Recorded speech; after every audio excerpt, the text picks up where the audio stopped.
तहसीलदार जास्तीत ध्वज फडकला जातो.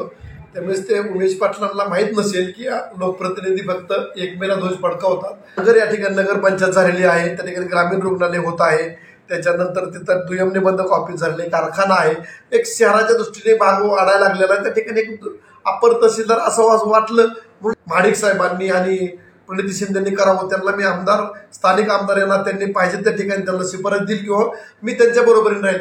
मला का नको वाटतंय का कुरुल कामते माझ्या मतदारसंघातील आहे. वास्तविक आता लोकप्रतिनिधीला फक्त 1 मे रोजीच ध्वजारोहणाचा कार्यक्रम करत असतात. इतर वेळी 15 ऑगस्ट 26 जानेवारीला तहसीलदार जास्तीत ध्वज फडकला जातो. त्यामुळे ते उमेश पाटलांना माहीत नसेल की लोकप्रतिनिधी फक्त 1 मेला ध्वज फडकावतात. त्यामुळे ते अपप्रचार करण्याच्या दृष्टीने त्यांनी एक केलेलं आहे की बाबा आपण आमदारांना ध्वज फडकून द्यायचा नाही किंवा आमदार त्या दिवशी नाही. कारण वास्तविकात मी 26 जानेवारी 15 ऑगस्टला कधीही मोहोळच्या तहसील कार्यालयामध्ये येत नाही. 1 मेला मी हमेशा येत असतो, ध्वज फडकत असतो. त्यामुळे 15 ऑगस्टचा ध्वजचा काय विषय येऊ शकत नाही. आपल्याला सांगतो की पाठीमागे फेब्रुवारी महिन्यामध्ये राधाकृष्ण विखे पाटील हे अनगर या ठिकाणी दुय्यम निबंधक ऑफिसच्या ओपनिंगसाठी आले होते. आल्यानंतर त्यांनी सांगितलं की येणाऱ्या कालावधीमध्ये आपण नगरपालिका नगरपंचायत या ठिकाणी गतिमान सरकार किंवा गतिमान कामं करण्याच्या दृष्टीने आपण नगरपालिका असतील किंवा नगरपंचायतीच्या कार्यक्षेत्रामध्ये आपण एक अपर तहसीलदारची निर्मिती करणार आहोत महाराष्ट्रभर. त्याच वेळेस मालकांनी मागणी केली आणि राधाकृष्ण विखे पाटलांनी त्यावेळेस डिक्लेअर करून टाकलं की मी येणाऱ्या कालावधीमध्ये अनगरला अपर तहसील कार्यालय होतो. त्याचा उद्देश असा आहे की त्या ठिकाणी नगरपंचायत आहे. जर नगरपंचायत इतर ठिकाणी असेल तर त्या ठिकाणी प्राधान्य दिलं जातं. आता प्रचार असा केला जातो की कुरुलला, कामतीला, बेगमपूरला व्हायला पाहिजे, काहीच हरकत नाही. पण मी माझ्या संसदीय बुद्धीला पटवून घेतलं की बाबा अनगर या ठिकाणी नगरपंचायत झालेली आहे, त्या ठिकाणी ग्रामीण रुग्णालय होत आहे, त्याच्यानंतर तिथं दुय्यम निबंधक ऑफिस झाले, कारखाना आहे, एक शहराच्या दृष्टीने भाग वाढायला लागलेला आहे. त्या ठिकाणी एक अपर तहसीलदार असं वाटलं म्हणून आपण त्या ठिकाणी केलं.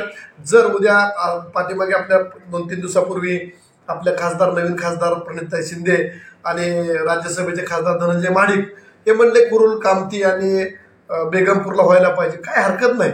हे विशेष बाब म्हणूनच आपण केलेलं आहे. हे कार्यालय मंजूर करत असताना भारतीय जनता पक्षाचे मंत्री राधाकृष्ण विखे पाटील साहेब असतील, अर्थमंत्री म्हणून अजितदादा आहेत आणि विशेष बाब देण्याचा अधिकार पूर्ण मुख्यमंत्र्याला आहे. यांनी आपल्याला मंजूर केले. हीच काम मुंडे साहेब, महाडिक साहेबांनी आणि प्रणिती शिंदेनी करावं. त्यांना मी स्थानिक आमदार यांना त्यांनी पाहिजे त्या ठिकाणी त्यांना शिफारस दिली किंवा मी त्यांच्या बरोबरीने राहील. मला का नको वाटतंय का कुरुल कामते माझ्या मतदारसंघातील आहे. परंतु एक प्रश्न असा पडतो की विरोधासाठी विरोध किती करावा.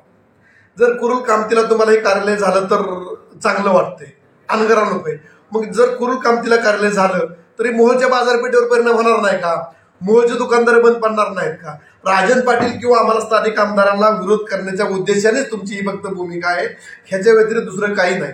तुम्हाला सांगतो अनगरला आपण तहसील कार्यालय केले, परंतु तुम्ही मोहोळसाठी काय केलं म्हणून तुम्हाला जर सांगायचं म्हटलं तर या ठिकाणी मोहोळचा ग्रामीण भाग म्हणजे ग्रामपंचायत 15-16 ग्रामपंचायतीचं नगर परिषदेमध्ये रूपांतर झालं, परंतु विकास कुठला झालेला नव्हता.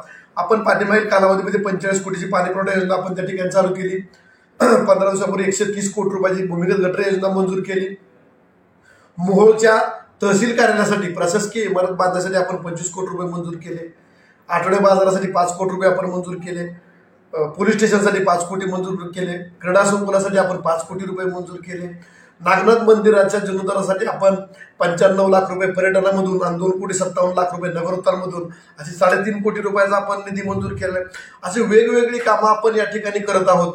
फक्त अनगरला विकास असा विषय नाही, अनगरच्या 10 पट आपण मोहोळमध्ये विकास करतोय. दुय्यम निबंधक करण्यासाठी आपण 1,86 लाख रुपये आपण मंजूर केलेत. अशा पद्धतीने आपण मोहोळ शहरामध्ये चांगल्या प्रकारचं काम करण्याचा प्रयत्न करतोय. त्यावेळेस माझ्याकडे कुठला विरोधक नव्हता आला की बाबा तुम्ही हे काम करा, हे सांगा, ते करा. मी माझ्या मनाने केलेलं. त्याच्यातील एक भाग हा अनगर आहे.